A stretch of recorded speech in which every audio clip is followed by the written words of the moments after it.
पिताजी, ये लो दवाई खा लो, इससे आपको आराम मिल जाएगा।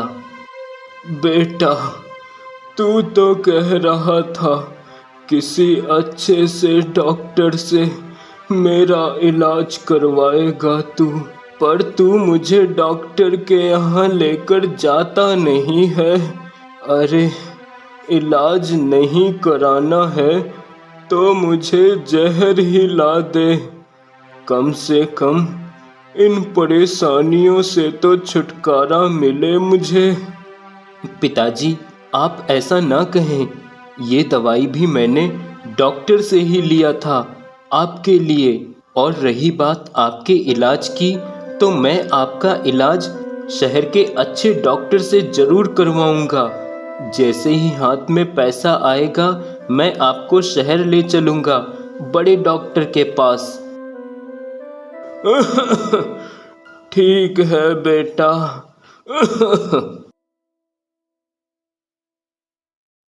सुनिए जी, आपने तो कह दिया है पिताजी से कि उनको शहर ले जाओगे बड़े डॉक्टर के पास इलाज के लिए, लेकिन वहां तो बहुत पैसे लगेंगे और हमारे पास तो बिल्कुल भी पैसे नहीं है। फिर कैसे करोगे इतना सब? पता नहीं सुचित्रा, मेरी तो कुछ भी समझ नहीं आ रहा है। क्या करूं, कहां से करूं? मैं बस ये जानता हूं कि मैं पिताजी का इलाज जरूर करवाऊंगा।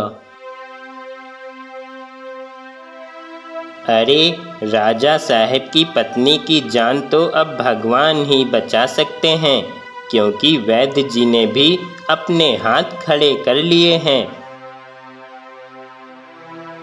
क्या करूं इतनी धन दौलत का, जब मैं तुम्हारा इलाज ही नहीं करवा पा रहा हूं।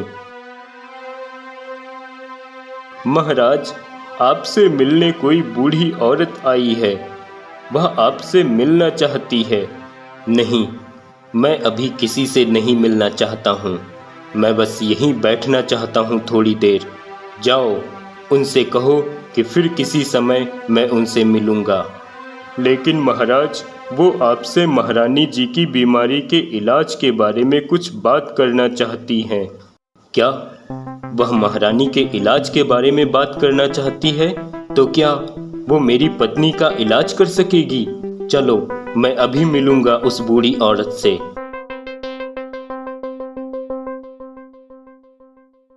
कहिए, क्या कहना चाहती हैं आप? महाराज की जय हो। महाराज, मैंने आपकी पत्नी की बीमारी के बारे में सुना था कि वो बीमार है और वैद्य जी भी महारानी जी का इलाज नहीं कर सके, इसलिए मैं आपको कुछ बताना चाहती हूँ। हाँ हाँ, कहो, क्या बताना चाहती हैं आप? महाराज, आज से बहुत साल पहले की बात है, जब मैं छोटी थी, तब मेरे पिताजी ने मुझे बताया था कि मेरे दादाजी ने अपना घर परिवार त्याग कर एक सन्यासी बन गए थे और उन्होंने कठिन तपस्या करके अद्भुत शक्तियां भी हासिल की थी और काली पहाड़ी के उस पार जाकर ढींगरा जंगल में रहने लगे थे। अब थोड़ा विश्राम करने का मन है और कुछ खाने की भी इच्छा हो रही है। यहाँ पे एक पेड़ होता तो कितना अच्छा होता। साधु अपनी शक्तियों से वहाँ पे एक पेड़ प्रकट कर देता है और उसमें बहुत ही सुंदर और अद्भुत फल लगे होते हैं। अब साधु वहीं बैठकर तपस्या करता और भूख लगने पर उसी पेड़ के फल खाता।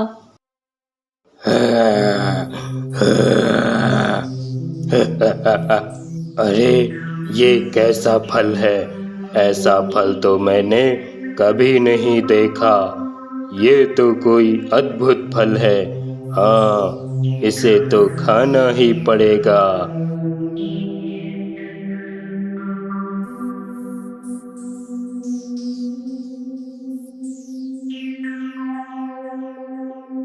वाह, कितना स्वादिष्ट फल है। इसको खाते ही मुझे एक नई ऊर्जा महसूस हो रही है। ये फल तो मुझे रोज चाहिए। अगर मैं इस पेड़ को अपने साथ ही ले जाऊं तो मुझे रोज इसके फल खाने को मिलेंगे। तभी राक्षस उस पेड़ को उखाड़ने लगता है, जिससे साधु का ध्यान टूट जाता है। ए दुष्ट राक्षस, क्यों इस हरे भरे पेड़ को उखाड़ने में लगे हुए हो? साधु, मुझे ये पेड़ चाहिए क्योंकि इसके फल मुझे बहुत स्वादिष्ट लगे हैं और इसके फलों को खाने के बाद मुझ में एक नई ऊर्जा महसूस हुई। ऐसा लगा कि मैं और भी ताकतवर हो गया हूँ, इसलिए ये पेड़ मैं अपने साथ ले जाऊंगा। लेकिन तुम ऐसा कैसे कर सकते हो? ये पेड़ यहाँ से उखाड़ने पर नष्ट हो जाएगा और यहाँ पर मैं इस पेड़ की छांव में बैठकर प्रभु का ध्यान करता हूँ, इसलिए तुम यह पेड़ यहीं रहने दो, इसे मत उखाड़ो। नहीं, यह पेड़ तो मैं यहाँ से लेकर ही जाऊंगा क्योंकि मुझे इसके फल बहुत स्वादिष्ट और ताकतवर लगे। इसलिए ये पेड़ अब मेरा है और मैं इसे उखाड़ कर ही रहूंगा।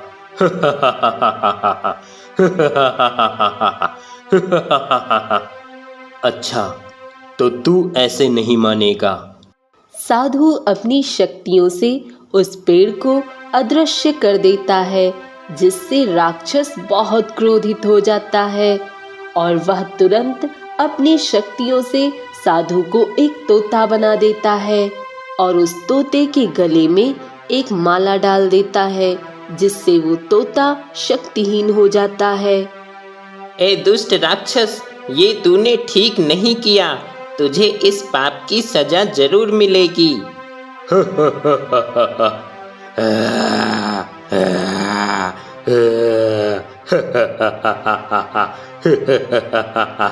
मुझे कौन सजा देगा?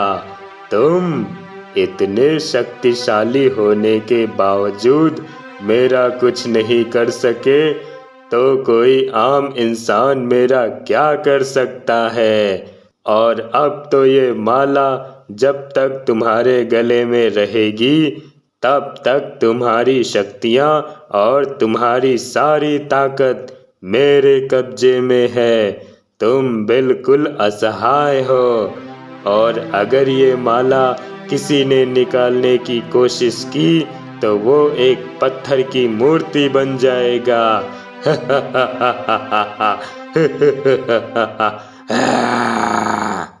और इस तरह उस राक्षस ने मेरे दादाजी यानी वो महान तपस्वी गुरुजी को एक तोता बना देता है और उनके गले में एक माला डाल के उन्हें शक्तिहीन कर देता है।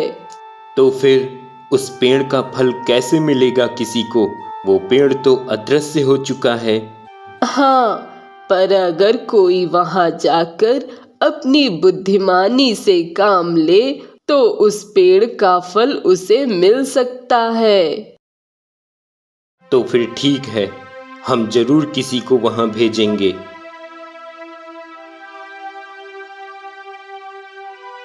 मंत्री जी, हम हमारे राज्य के बुद्धिमान लोगों से मिलना चाहते हैं।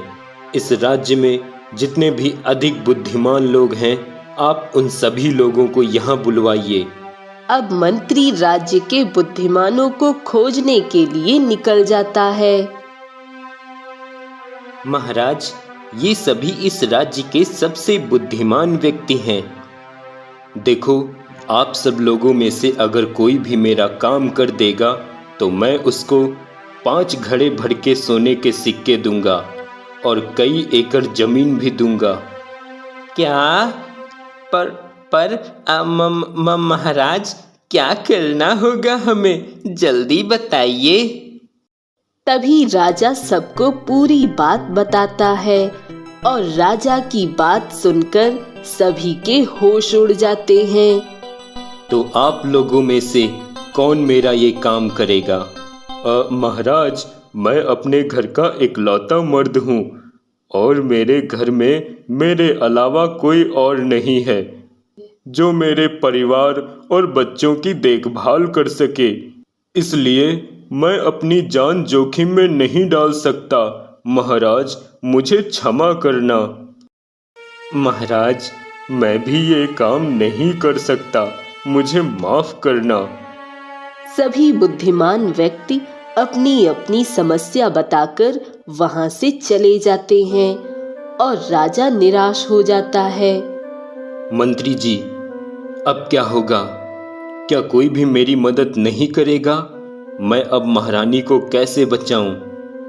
महाराज, निराश ना हो, कोई ना कोई रास्ता जरूर निकलेगा। अरे वाह, आज तो इसकी सब्जियां बहुत हरी भरी लग रही हैं।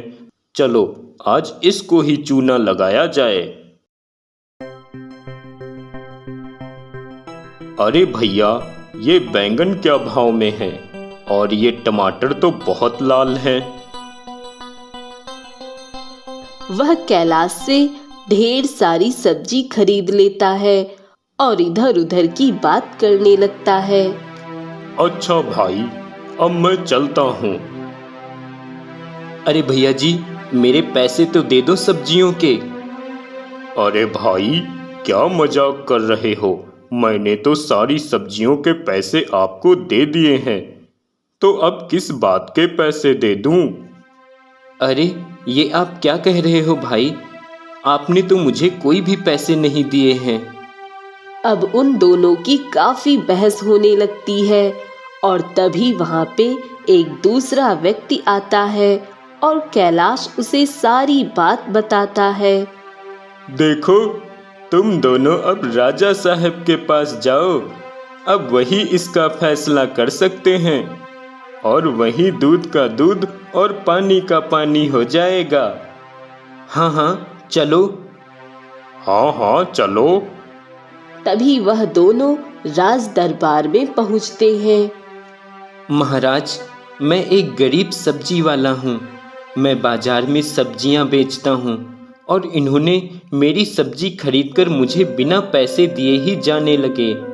तब मैंने पैसे के लिए कहा तो कहने लगे, कैसे पैसे?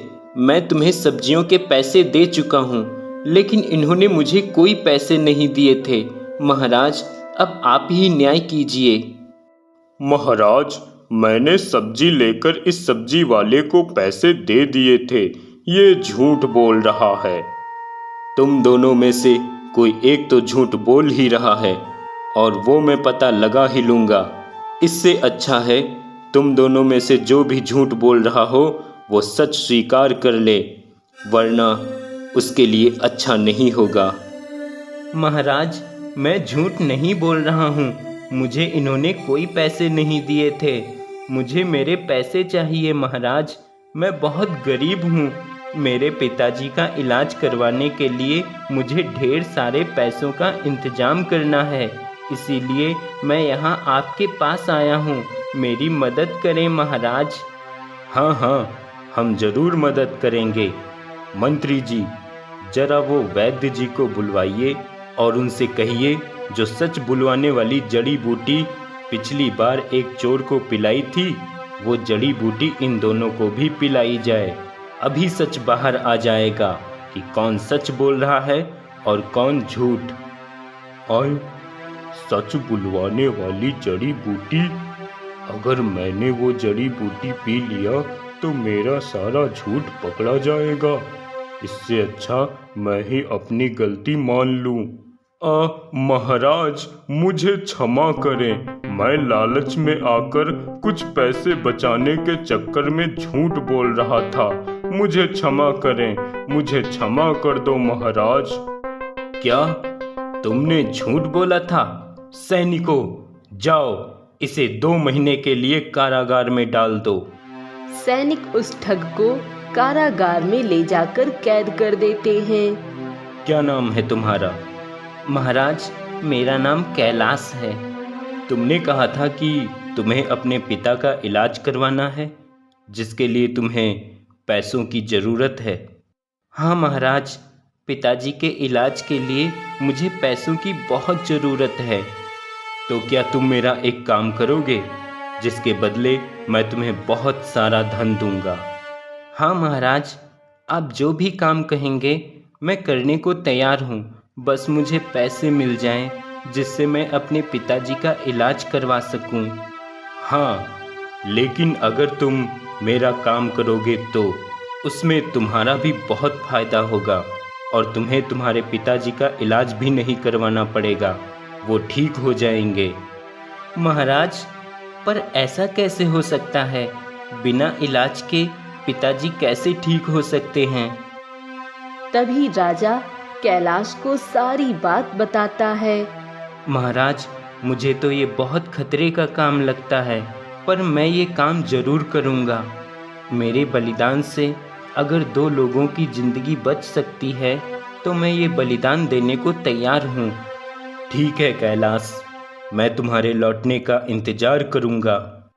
अब कैलाश उसी जगह जाने के लिए निकल पड़ता है जहाँ वह अद्भुत फल वाला पेड़ था।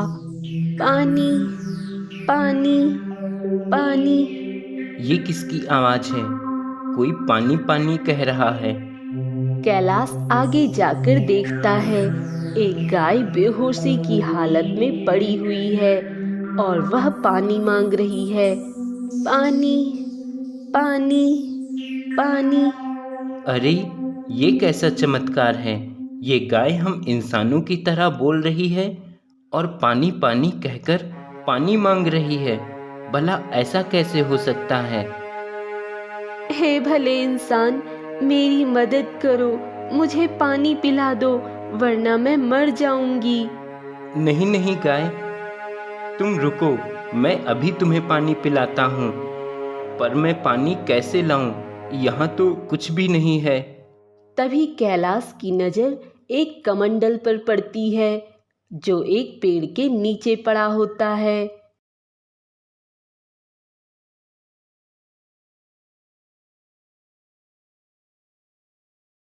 अरे, ये तो किसी साधु महात्मा का कमंडल लग रहा है।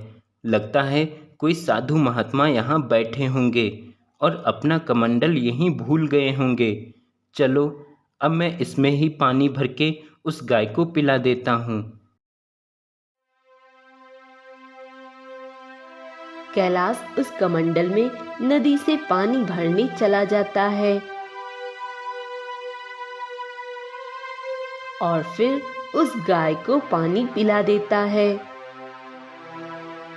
तुम्हारा बहुत बहुत धन्यवाद, तुमने मेरी मदद की, पर मैं बदले में तुम्हें कुछ नहीं दे सकती हूँ। मैं असहाय हूँ। मुझे तुमसे कुछ भी नहीं चाहिए। तुम्हारी प्यास बुझ गई, यही मेरे लिए काफ़ी है। पर मुझे बहुत हैरानी हो रही है कि तुम एक गाय होकर हम इंसानों जैसे कैसे बोल रही हो। ऐसा कैसे हो सकता है? क्या मैं कोई सपना तो नहीं देख रहा हूँ? नहीं, तुम कोई सपना नहीं देख रहे हो। मैं सच में ही बोल रही हूँ, क्योंकि मैं भी तुम्हारी तरह एक इंसान हूँ, लेकिन मैं इस दुनिया की नहीं हूँ। मैं परी लोक की एक परी हूँ और मैं यहाँ धरती पे सुंदर सुंदर नज़ारे देखने आई थी, पर एक दुष्ट इंसान ने मुझसे मेरी जादुई छड़ी छीन ली और मेरी ही छड़ी से मुझे गाय बना दिया और मेरी जादुई छड़ी लेकर चला गया। तब से मैं गाय बनकर ही इस जंगल में भटक रही हूँ। पर वो कौन था जिसने तुमसे तुम्हारी छड़ी छीन ली और तुम्हें गाय बना दिया? वो सुमेरपुर राज्य का एक राजकुमार था, जो इस जंगल में शिकार के लिए आया था।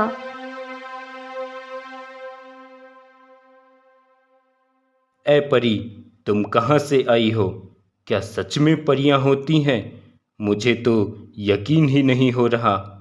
हाँ, परियां होती हैं और मैं परी लोक से यहाँ धरती पर सुंदर सुंदर नज़ारे देखने आई हूँ, जैसे पेड़ पौधे, सुंदर सुंदर फूल और गहरी नीली झीलें, ये धरती कितनी सुंदर है। हाँ, सही कहा।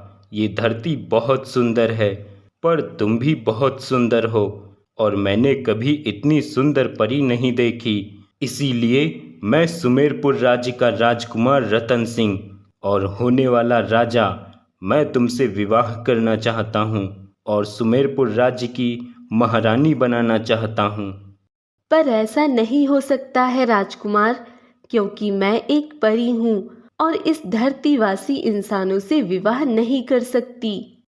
क्यों नहीं कर सकती हो विवाह तुम हमसे? हम कोई ऐरा गैरा नहीं, हम राजकुमार हैं और मेरे पास दुनिया जहां का खजाना और धन दौलत है।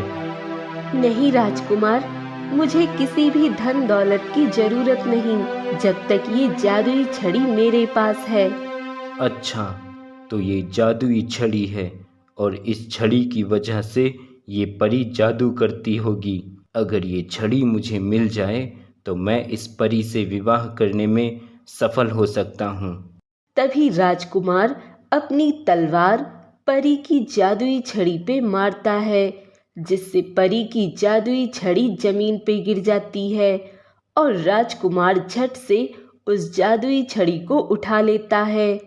ए परी, अब तुम्हारी ये जादुई छड़ी मेरे पास है। अब बताओ, मुझसे विवाह करोगी या नहीं? राजकुमार, ये क्या कह रहे हो?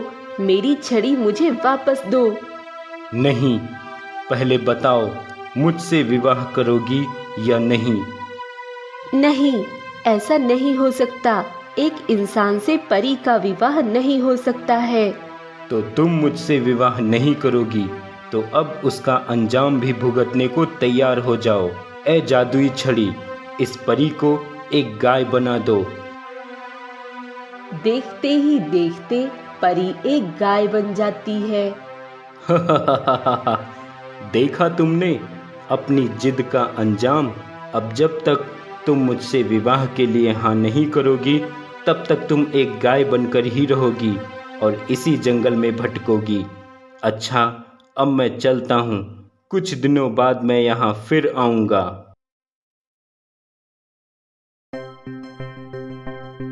और इस तरह उस राजकुमार रतन सिंह ने मुझे मेरी ही जादुई छड़ी से एक गाय बना दिया और तब से मैं गाय बनकर इसी जंगल में दर दर भटक रही हूँ। तो क्या अब तुम हमेशा एक गाय बनकर ही रहोगी? क्या तुम्हारा वापस अपने परी रूप में आने का कोई और रास्ता नहीं है? एक रास्ता है। अगर मुझे मेरी वो जादुई छड़ी मिल जाए तो मैं फिर से अपने परी रूप में आ सकती हूँ, पर ऐसा कैसे हो पाएगा?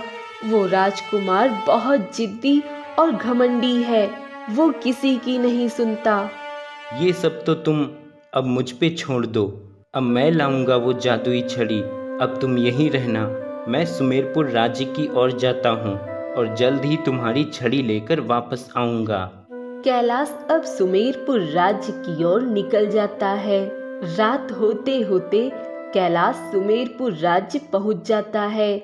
तभी रात के अंधेरे में एक चोर कुछ चोरी करके महल से बाहर की ओर भागता हुआ आ रहा होता है और उसके पीछे कुछ सैनिक तेजी से दौड़ रहे होते हैं। चोर चोर पकड़ो, चोर पकड़ो। चोर घबराकर चोरी किया हुआ सामान वहीं पे डाल देता है और चुपके से भाग जाता है। तभी वह सैनिक आकर कैलाश को देखकर उसे पकड़ लेते हैं और राजा के सामने पेश कर देते हैं।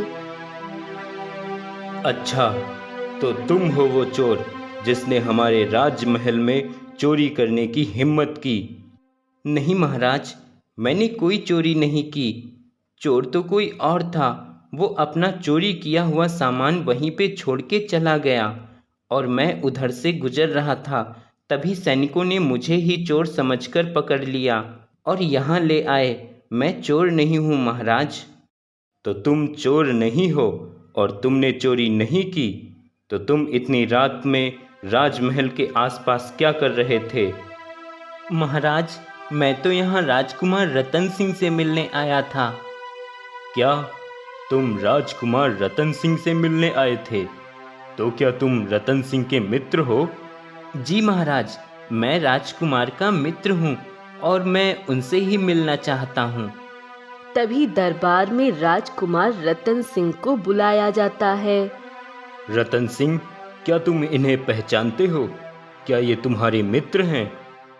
नहीं महाराज, मैं इन्हें नहीं जानता, ये मेरे मित्र नहीं हैं। क्या ये तुम्हारे मित्र नहीं हैं? तो इसका मतलब तुमने हमसे झूठ बोला। सैनिकों, पकड़ लो इस चोर को। यही चोर है जिसने राजमहल में चोरी करने की कोशिश की थी। महाराज, मुझे बस एक मौका दें, मैं आपको सब कुछ समझाता हूँ। बस मुझे राजकुमार से एक बार बात करने की इजाज़त दी जाए। ठीक है, तुम्हें जो बात करनी है कर सकते हो, पर याद रहे, अगर तुमने सच सच नहीं बताया कि तुम कौन हो तो तुम्हें बहुत बड़ी सजा भी मिल सकती है। राजकुमार रतन सिंह, मैं जो बात आपसे करना चाहता हूँ वो मैं अकेले में करना चाहता हूँ। तभी राजकुमार और कैलाश दोनों दरबार से बाहर आ जाते हैं। राजकुमार, मैं आपसे बस इतना कहने के लिए आया था कि आपने जिस परी को एक गाय बना दिया था, उस गाय ने मुझे आपके पास भेजा है और कहा है कि वह आपसे विवाह करने को तैयार है। तो आ गई उस परी की अकल ठिकाने। ठीक है, तुम हमारे लिए इतना अच्छा और जरूरी संदेश लाए हो, तो अब मुझे तुम्हें बचाना ही होगा। चलो, महाराज के पास चलो। महाराज, मैं क्षमा चाहता हूँ। मैं अपने मित्र से किसी बात से नाराज था, इसीलिए आपसे झूठ बोल दिया कि ये मेरा मित्र नहीं है, जबकि ये मेरा मित्र है और हम एक दूसरे को अच्छी तरह जानते हैं। ये मेरा मेहमान है। ठीक है, तो फिर आप जाइए और अपने मेहमान की खातिरदारी कीजिए। हमने खामखा तुम्हारे मित्र को एक चोर समझ लिया। अब दोनों लोग उसी जंगल में उस गाय के पास पहुंच जाते हैं। कैसी हो परी रानी? एक गाय बनकर तुम्हें अकल आ ही गई ना? राजकुमार कुछ कह ही रहा होता है कि तभी एक बाज उड़ता हुआ आता है और राजकुमार से वह जादुई छड़ी छीनकर एक पेड़ की डाल पर बैठ जाता है। ए बाज, जल्दी से मुझे वो छड़ी दे दे, वरना तेरी खैर नहीं। ए जादुई छड़ी, इस गाय को वापस से उसके असली रूप में परिवर्तित कर दो। बाज के ऐसा बोलते ही गाय वापस एक परी बन जाती है। तभी वह बाज उड़कर वो जादुई छड़ी उस परी को दे देता है। ए दुष्ट घमंडी राजकुमार, तुझे तो अब मैं सजा दूंगी। नहीं परी, आप इसे सजा मत दो, इसे जाने दो। इसने मुझे एक रात अपने घर में पनाह दी, इसने मुझे भोजन कराया, इसलिए मैं चाहता हूँ आप इसे जाने दें और इसके किए की सज़ा इसे ज़रूर मिलेगी। आप इसे कोई सज़ा ना दें। यह सुनते ही राजकुमार को उसके किए पर पछतावा होता है और वह परी से माफ़ी मांगता है। मुझे माफ़ कर दो परी, मैंने तुम्हारे साथ बहुत गलत किया और फिर भी तुमने मुझे माफ़ कर दिया। अब से मैं ऐसी कोई गलती नहीं करूँगा जिससे किसी को कोई भी तकलीफ़ पहुँचे। मुझे मेरे किए का बहुत पछतावा है। परी अब राजकुमार को माफ़ कर देती है और राजकुमार वहाँ से चला जाता है। बाज, तुमने आज मुझ पे बहुत बड़ा उपकार किया है जिसे मैं कभी नहीं भूल सकती। परी, मैं एक तपस्वी साधु हूँ जिसे उस राजकुमार ने एक बाज बना दिया था। तुम इस जादुई छड़ी से मुझे मेरे रूप में पुनः परिवर्तित कर दो तो मैं वापस अपने रूप में आ जाऊंगा। परी अब जादुई छड़ी से बाज को पुनः साधु के रूप में परिवर्तित कर देती है। तुम्हारा बहुत बहुत धन्यवाद परी। पर साधु महाराज, उस राजकुमार ने आपको बाज क्यों बना दिया था? क्योंकि मैंने उसे परी को गाय बनाते देख लिया था और मैं उससे वो जादुई छड़ी छीनकर गाय को वापस परी के असली रूप में लाना चाहता था। पर जैसे ही मैं कुछ करता उसने मुझे एक बाज बना दिया था और आज मैंने सही मौका देखकर उससे वो जादुई छड़ी छीन लिया। पर कैलाश, तुम यहाँ इस घने जंगल में क्या करने आए थे? तभी कैलाश अपनी सारी बात परी और साधु महात्मा को बताता है। कैलाश, तुमने मेरी इतनी मदद की है, अब मैं तुम्हारे साथ चलूंगी और वो अद्भुत फल तुम्हें जरूर मिलेगा।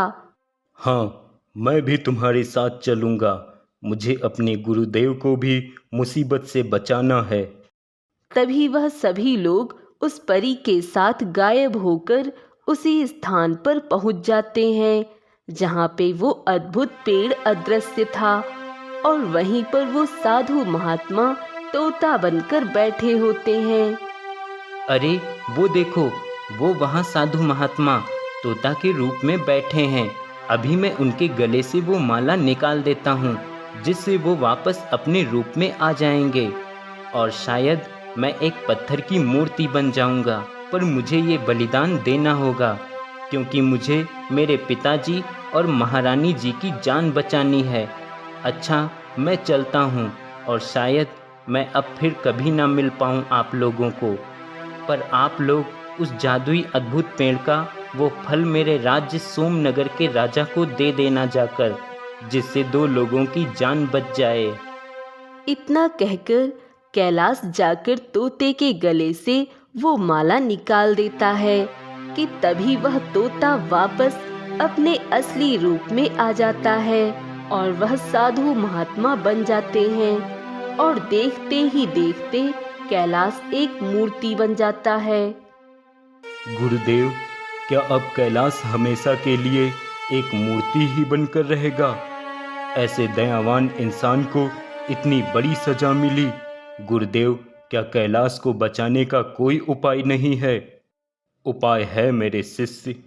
जब तक मैं एक तोता बना हुआ था और वो मायावी माला मेरे गले में था, तब तक मैं उस राक्षस की कैद में था और कुछ नहीं कर सकता था। पर अब मैं अपने रूप में वापस आ चुका हूँ और मेरी सारी शक्तियाँ पुनः मेरे पास हैं और मैं कैलाश को उस श्राप से मुक्त कर सकता हूँ। तभी साधु अपनी शक्तियों से कैलाश को राक्षस के श्राप से मुक्त कर देता है। अरे वाह, मैं ठीक हो गया, मैं ठीक हो गया। धन्यवाद साधु महाराज। पर महाराज, क्या मुझे वो अद्भुत फल मिल सकता है जिसे लेने मैं यहाँ आया था? तभी साधु उस पेड़ को वापस दृश्यमान कर देते हैं जिससे वह पेड़ सभी को दिखाई देने लगता है और कैलाश उस पेड़ से कुछ फल तोड़ लेता है। कैलाश, अब तुम इन फलों को लेकर जा सकते हो और कभी भी तुम्हें मेरी मदद की जरूरत पड़े तो मुझे याद करना, मैं जरूर तुम्हारी मदद करने आऊंगी। अच्छा, अब मुझे भी अपने परीलोक पहुंचना है। आप सभी का धन्यवाद। इतना कहकर परी वहां से गायब हो जाती है और कैलाश उन फलों को लेकर अपने राजा के पास आ जाता है, जिन्हें खाकर महारानी और कैलाश के पिताजी दोनों ही ठीक हो जाते हैं। कैलाश, तुम सच में एक महान इंसान हो और मैं तुम्हें तुम्हारा इनाम जरूर दूंगा। तुम्हारा ये बलिदान मैं हमेशा याद रखूंगा।